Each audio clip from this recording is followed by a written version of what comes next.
में गया सबको, लेकिन केजरीवाल को खिलाफ बहुत हाथ उठा रहे हैं। स्टूडियो में नहीं, जनता को बीच में भी उठा है। अभी सुशांत सिन्हा बोल रहे मैं हाथ उठा लिया, लेकिन जनता आज खुशी से करेंगे। सुशांत अमित शाह घर में 1 करोड़ राम जब शुरू हो गया सुबेरे, रामाय रामभद्राय रामचंद्राय वेद से रघुनाथाय नाथाय सीताय पते नमा 1 करोड़ बार बोलते जा रहे हैं। अमित शाह के घर पे हो रहा है। हाँ जी, ऐसे केजरीवाल का जगह पर भी हो रहा है। हनुमान की पूजा आ गई, सेंटर स्टेज में आ गया। आ रहा हूँ। एक बार जरा जल्दी से रिपोर्टर्स के पास चलते हैं। वो रिपोर्टर्स जिन्होंने पूरे चुनाव बड़ी मेहनत की, रविकांत राय और पुलकित नागर, आपने इनका शो देखा होगा। पूरे दिल्ली चुनाव को दोनों भाई कवर कर रहे थे, रिपोर्टर वर्सेस रिपोर्टर। बहुत उसके क्लिप्स वायरल हुए, बहुत चर्चा हुई, तो उनसे भी पूछेंगे उनको आज सुबह क्या लग रहा है। रंजीता झा हमारे साथ है गोल मार्केट काउंटिंग सेंटर से, शिवानी मिश्रा केजरीवाल के घर से लाइव, अभिषेक राज मुस्तफाबाद काउंटिंग सेंटर से, प्रेरित कुमार आप ऑफिस से लाइव जुड़ेंगे, मोहित ओम नई दिल्ली काउंटिंग सेंटर से, भावना किशोर परवेश वर्मा के घर से है, सुनीता आर्या सौरभ भारद्वाज के घर पर है के घर के बाहर से है, हिमांशु तिवारी मनोज तिवारी के घर से है, अनुज मिश्रा एसीबी ऑफिस से हैं, राकेश पांडे मिल्कीपुर से हैं। तो इतने सारे लोग हैं, लेकिन पहले चलते हैं रविकांत और पुलकित के पास। पुलकित, आपको क्या लग रहा है? आपने और रविकांत ने पूरा इलेक्शन जमीन पर कवर किया है। आप दोनों को आज सुबह क्या लग रहा है, रिजल्ट किसकी दिशा में जा सकता है? पार्टी करीब 45 से 50 सीटें पाएगी। ये आम आदमी पार्टी की जो टॉप लीडरशिप है, उन्होंने जो सर्वे कराया है जिस दिन काउंटिंग वोटिंग हुई है उस दिन का उनका अनुमान है। और यही वजह है कि अभी तक अगर आप आम आदमी पार्टी के किसी भी नेता को देखोगे तो वो उसका कॉन्फिडेंस कम होता हुआ नजर नहीं आएगा। आज सुबह मनीष सिसोदिया से भी मेरी मुलाकात हुई, उन्होंने भी ये कहा कि वो अपनी सीट अच्छे मार्जिन से जीतेंगे। कालकाजी में भी जीत होगी और जंगपुरा में भी जीत होगी। नई दिल्ली एक ऐसी सीट है जिसको लेकर बहुत चर्चाएं लगातार हो रही है। उसकी वजह भी है कि उसमें ये माना जा रहा है कि जो भी जीतेगा उसका मार्जिन बहुत कम होगा, और इसीलिए वहां बहुत क्लोज फाइट मानी जा रही है। इसके साथ में आपका प्रेडिक्शन भी बताइए और फिर माहौल दिखाइए। नई दिल्ली केजरीवाल जीत रहे, हार रहे हैं, आपका प्रेडिक्शन?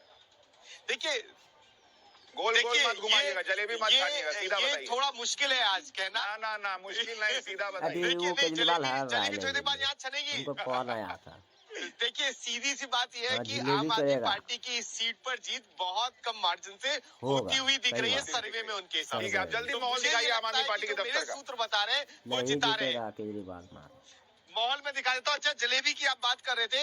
आम आदमी पार्टी में ये चलन है कि जब भी जीत की तरफ होता है तो जलेबी बनती है, तो थोड़ी देर बाद उम्मीद आम आदमी पार्टी कर रही है कि यहाँ से जलेबी छनेगी। पार्टी दफ्तर तैयार हो चुका है, एलईडी लगा दी गई है, म्यूजिक सिस्टम लगा दिए गए। तस्वीर आप देख रहे हैं, कल रात से ही पार्टी दफ्तर में तैयारियां लगातार की जा रही है, कल रात से ही। और और भी दिखा रहा हूँ किस तरीके का माहौल यहाँ पर पार्टी दफ्तर के बाहर। हलवाई अंदर होगा, बाहर गेट पे हलवाई थोड़ी बैठेगा, हलवाई पीछे रहता है। पुलकित नागर के बाद रविकांत राय के पास चलते हैं। वो दिल्ली बीजेपी के दफ्तर पे।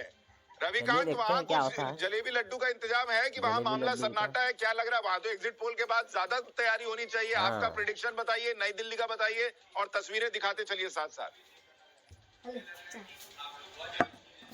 चलिए, सबसे पहले तस्वीरें दिखा देता हूं। इस वक्त मैं दिल्ली बीजेपी मुख्यालय में हूं। इतनी बड़ी स्क्रीन लगाई गई है जहां पर भारतीय जनता पार्टी के कार्यकर्ता जो है वो मतगणना को देखेंगे। ये बड़ा पंडाल है, मीडिया के लिए पूरी तैयारी की गई है। और यहाँ हमारे पास भारतीय जनता पार्टी के राष्ट्रीय प्रवक्ता हैं। क्या लग रहा है, वनवास खत्म होगा? बिल्कुल होगा। इस बार पब्लिक जो है वो परेशान थी नॉन डेवलपमेंट की वजह से। कोई फ्लाईओवर नहीं के अलावा दिल्ली में कोई नहीं आ रहा है। तो ये सारा जो मैनिफेस्टेशन है जो देखा गया है, जो करप्शन की पॉलिटिक्स की, वो सब खत्म होने वाली है। दिन तक आप पिक्चर। तीन सीटों के बारे में आप लोगों का क्या आकलन है? नई दिल्ली, जंगपुरा और कालकाजी, तीनों जीत रहे हैं हम लोग। तीनों जीत रहे हैं। अरविंद केजरीवाल हार रहे हैं? बिल्कुल हार रहे हैं, बिल्कुल। आतिशी बिल्कुल हार रही है वो भी, इसीलिए हार। रविकांत, आप अपना बताइए। अब नेता सुबह सुबह थोड़ी कहेंगे बीजेपी हार रही है। आप जिस चीज पे बीजेपी के मुख्यालय में खड़े हो, तो ज्ञान पूरा नहीं किया आपने, तो पब्लिक आपको हराएगी इस बार। तो चलिए, भारतीय जनता पार्टी के राष्ट्रीय प्रवक्ता हैं। लेकिन हम जब सुशांत ग्राउंड पर थे तो एक बात बिल्कुल साफ दिखाई दी कि स्थानीय मुद्दों को लेकर जो दिल्ली की जनता थी वो परेशान थी। साफ पानी नहीं मिला, सड़कें अच्छी नहीं मिली, एजुकेशन सिस्टम की जो बात की गई। ठीक है, मैं आपको थोड़ा सा रोक रहा हूँ। दिल्ली की मुख्यमंत्री आतिशी की एक बाइट आ रही है, जरा सुन लेते हैं। करेंगे और आज शाम तक आंकड़ा आपके सामने होगा। आपका मार्जिन कितना रहेगा? आप कितना मार्जिन देख रही हैं अगर आप कुछ जीते तो? कुछ घंटे में पता चलेगा। आपके लिए एक चक्रव्यूह रचा गया था, लेकिन मनीष सिसोदिया, आतिशी, अरविंद केजरीवाल तीनों की सीटों पे बीजेपी ने बहुत बड़ा दांव लगाया था ताकि आम आदमी पार्टी को रोका जा सके। देखिए, आम आदमी पार्टी का अगर आप इतिहास देखिए, आम आदमी पार्टी में हमने जब शुरुआत करी हमारे पास कुछ भी नहीं था। कोई सोच नहीं सकता था कि आम आदमी पार्टी राजनीति में सफल हो सकती है। ना हमारे पास पैसे की ताकत थी, ना हमारे पास बाहुबल था, ना हम धर्म की राजनीति करते हैं, ना हम वोट बैंक की राजनीति करते हैं। लेकिन दिल्ली के लोगों का प्यार था, भगवान का आशीर्वाद था कि आज हम यहाँ तक पहुंचे हैं। और मुझे पूरा भरोसा है कि दिल्ली के लोगों का प्यार और ऊपर वाले का आशीर्वाद हम पे बना रहेगा। आतिशी, एग्जिट पोल देखकर बीजेपी अपना बिग बॉस डिसाइड कर रही है। मुख्यमंत्री आतिशी जो आम आदमी पार्टी की उम्मीदवार है, तो आतिशी को आप सुन रहे हैं, अलका लांबा को भी सुन लीजिए।